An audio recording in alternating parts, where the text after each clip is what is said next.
Hello everyone and welcome to my daily report market analysis videos with me, Richard Perry, market analyst at Hantec on Friday the 6th of December. We've got a reasonably positive risk outlook today, nothing too decisive, a little bit of uptick, you're mainly seeing it through the equities really, whereby Donald Trump has again added his comments to how the trade dispute negotiations are moving, and apparently they are moving right along according to him.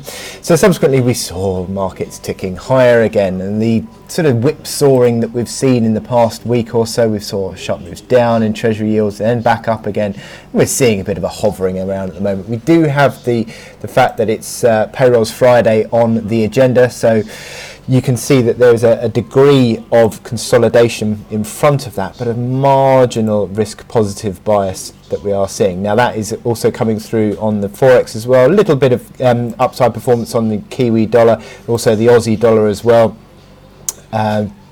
Euro dollar dead flat on the day, that's quite normal in front of Payrolls report, but the main underperformer being sterling. Now sterling has had a sharp rise in the last few days really, as Forex markets have sort of priced for a conservative majority. Now that's, I believe, a little premature, and you could well see some tightening in the polls in the final week of the campaign, and we could well see sterling dollar pulling back a little bit on the back of that. But we are seeing possibly the start of that today. Interesting that that sterling weakness is generating outperformance of FTSE 100. That negative correlation still in play there. Other news coming through: the oil price. We've got the OPEC meeting. They have decided that they will be extending or increasing, I should say, the production cuts by 500,000 barrels.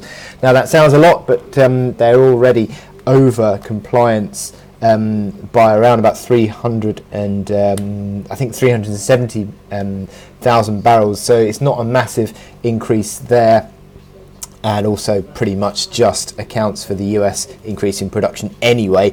But also they haven't extended it beyond March. Now this hasn't yet been agreed and is likely to be agreed at the OPEC Plus meeting today. That includes Russia. But yeah, the oil markets don't seem overly enthused by that news from there last night.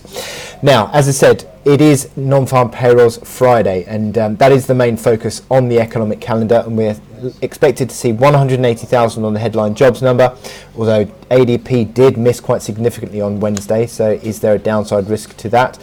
Unemployment sticking at 3.6%. Interestingly enough, average hourly earnings sticking at 3% as well. So those data points are at 1:30 this afternoon. Now, perhaps of equal importance, or maybe even more importance really, is how the US consumer is reacting and to recent events. Now, Michigan sentiment prelim is at 3 o'clock, and that will certainly garner some attention, I believe. Expected to improve again to 97, and also expected to see the current conditions improving and expectations improving as well. So some fairly decent looking numbers there for the Michigan sentiment this afternoon at 3 o'clock.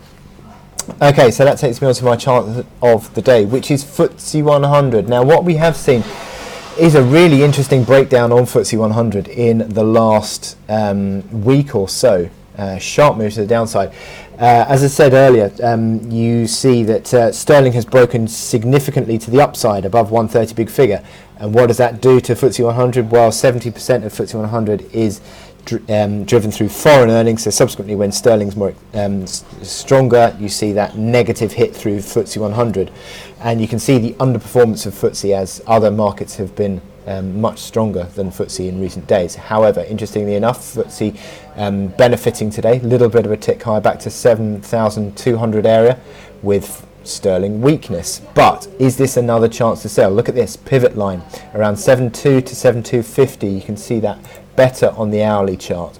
7,200 resistance coming in around 7,245, another pivot line. So you've got a sell zone of around about 45 ticks there.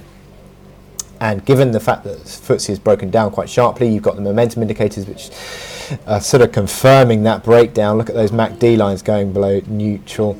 Stochastics falling into negative configuration, RSI below 40, those rebounded back above 40 today, but still you can say that the direction of travel is certainly looking negative on FTSE at the moment, and continued trading underneath 7,200. I think that puts pressure back on these lows again. 7,000 basically big figure towards 780, old pivot line.